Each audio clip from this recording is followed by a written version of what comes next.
Hey, welcome to a moment of grace. Thoughts from his heart to impart grace for your moment. Today, you're in for a special treat.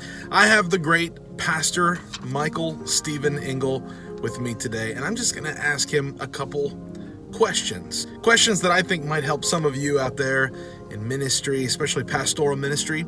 Say hi, Michael.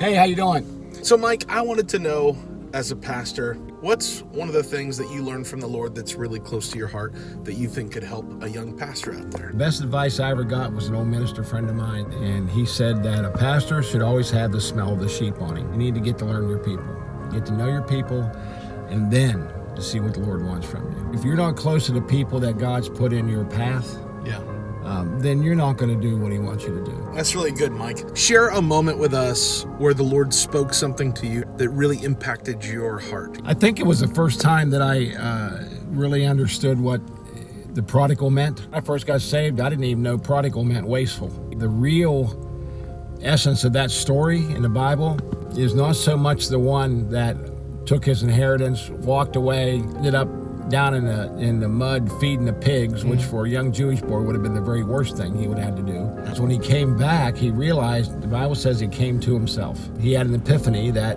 here I am in the pig trough and my father has so much that I don't have and more to spare. So I'm going to go home. His father saw him coming. He said he fell on his neck, put a ring on his finger, a coat on him, and said, go kill the fatted calf because my son who was lost is now here. And the other son, who was a good son, the good religious son that did everything he was supposed to do, he got mad because he said, Father, I've always done what you told me to do, and here you're having a party for my brother who just went out and wasted everything.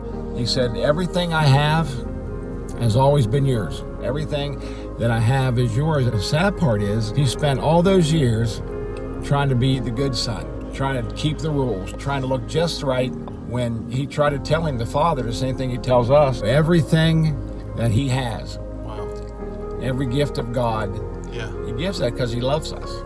The Father saw the prodigal coming back. He didn't think about anything but my son's home.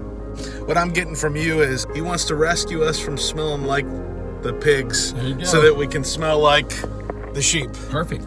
Exactly why. I think there's a lot of young pastors out there, especially with all of your experience and wisdom in ministry, that could benefit from who you are and your heart. And I'm so honored that you're my father-in-law. And I wanted to give our audience today an opportunity to glean from your life experience. It's just great to have you with us. Thanks for watching. Thanks for joining us on this moment of grace. Thoughts from his heart to impart grace for your moment. We'll see you again.